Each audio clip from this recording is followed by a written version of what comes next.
Welcome once again to Lehto's Law. Here's Steve Lehto. One question I get asked from time to time, people say, Steve, I got a defective car. I'm very upset. It's a lemon. I want to put lemons all over it and drive it around town. Maybe right on the side, this dealership sold me a lemon. Or better, I want to do that and park my car in front of the dealership so as people go by, they'll see a car with lemons all over it and a sign that says, this dealership sold me a lemon. And I often, tell people, I say, well, if you got a good lemon law case, let's just file a lawsuit. Lawsuits speak louder than magnets on the side of your car. But people ask about that, and once in a while someone does it and gets some attention. And so I hadn't heard about this for a little while, and then Kelvin sent me a note and said, Steve, check this out from Wales. Land Rover, man blocks dealership over Range Rover repair row, which I guess is an argument in their language. Miriam Barker wrote this for the BBC. A motorist who blocked a Land Rover dealership in protest over issues with his car has been ordered to move. He parked several vehicles, including a Caravan and a McLaren. This guy's got some money. Outside the Cardiff garage, claiming the company failed to fix his car. And he put signs on the side of the car about how the company failed to fix his car. He's 36 years old, said he'd taken the Range Rover back 8 times with issues with the cooling system, but they've never been repaired properly. Now, Land Rover says they're investigating the case, but of course the dealership, who's probably most put out by this, declined to comment. The businessman has received an injunction to move the vehicles by Saturday. So the story ran a couple of days before the weekend, and apparently the dealership went and got an injunction, and so he has to move the vehicles. He first parked them outside the Land Rover dealership on Hadfield Road 3 weeks ago. I'll just move them to one of the other 74 dealerships or their head office, he told BBC Wales. So apparently the injunction said, they're in front of the dealership, get them out from that dealership. It's like, okay, there's other dealerships. I want them to get the message that I'm not going to go away. They will have 74 vehicles outside their garages and one outside their head office. It is wrong what they're doing. Now, I'm not sure he's going to round up 74 vehicles. So apparently he only had 3 or 4 at this original protest, but then again, the guy's got money.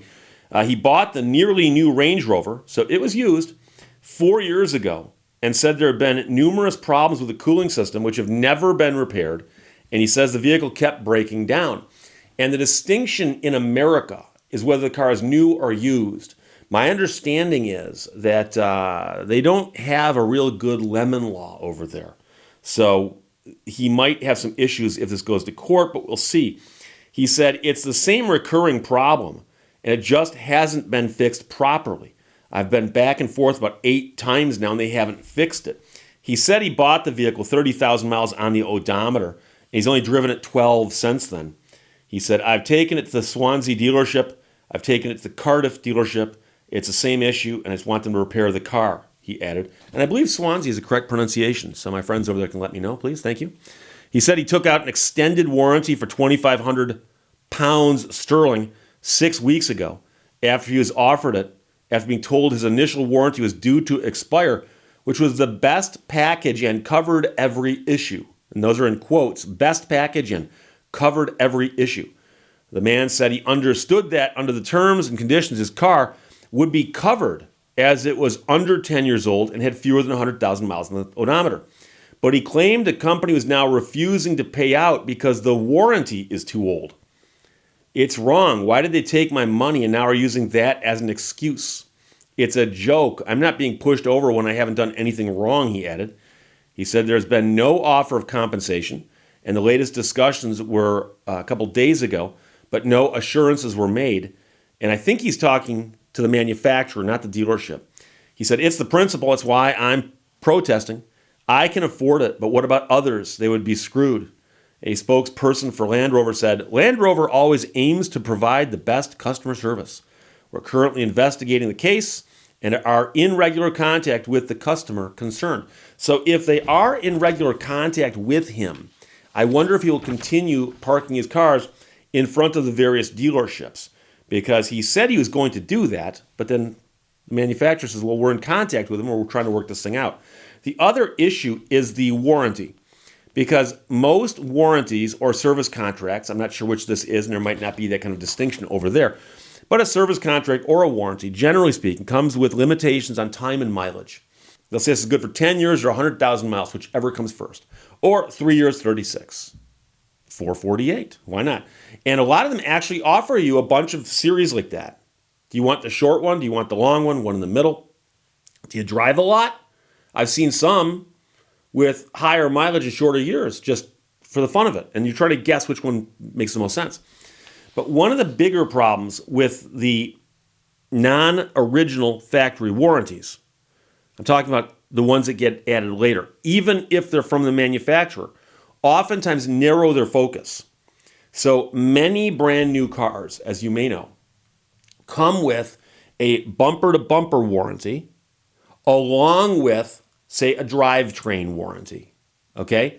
And so the bumper-to-bumper warranty is usually the shortest, 224, 336, something like that. But the drivetrain, engine, transmission, that kind of stuff, oftentimes has a longer warranty. And I've actually seen it where they put it in a graph form. They say, well, here's your standard, bumper to bumper. Here's your drivetrain. Here's your emissions, things like that. A lot of times when the manufacturer says, would you like increased coverage? Or if the dealership wants to sell you coverage that goes beyond the factory coverages, quite often those are limited. They're not bumper to bumper necessarily. There's something else, right? And so I've heard of a lot of people who had a vehicle, had bumper to bumper coverage, and as that was about to run out, they bought more coverage from the manufacturer, and they assumed what it did was simply take all the coverages they have and lengthen them. And that's not necessarily the case. You have to read very, very carefully what they say they'll cover. I've seen it where the extra coverage, in essence, bumps out the powertrain and a couple other things, but it does not bump out the bumper to bumper. And so one of the big questions I have here, and I'm just curious, is when he says that he bought this other extended warranty just 6 weeks ago, what did it cover? And then he says that they're now refusing to pay out because the warranty is too old.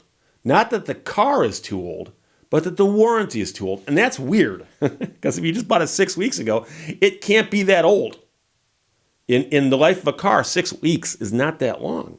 So that warranty can't be that old. So I'm not quite sure what they're getting at there. It boils down to this. The guy bought this car. It's an expensive car. He bought it with relatively low mileage. It had a warranty on it. And ever since he got it, it's had a problem with the cooling system. Cooling system has never been fixed. It's never run properly, according to him. And after bringing it in a lot of times, he's basically told, well, this is all we can do for you, but we can't do anything else. So he gets a bunch of his cars and parks them in front of the dealership with signs all over them saying, these people sold me a defective car.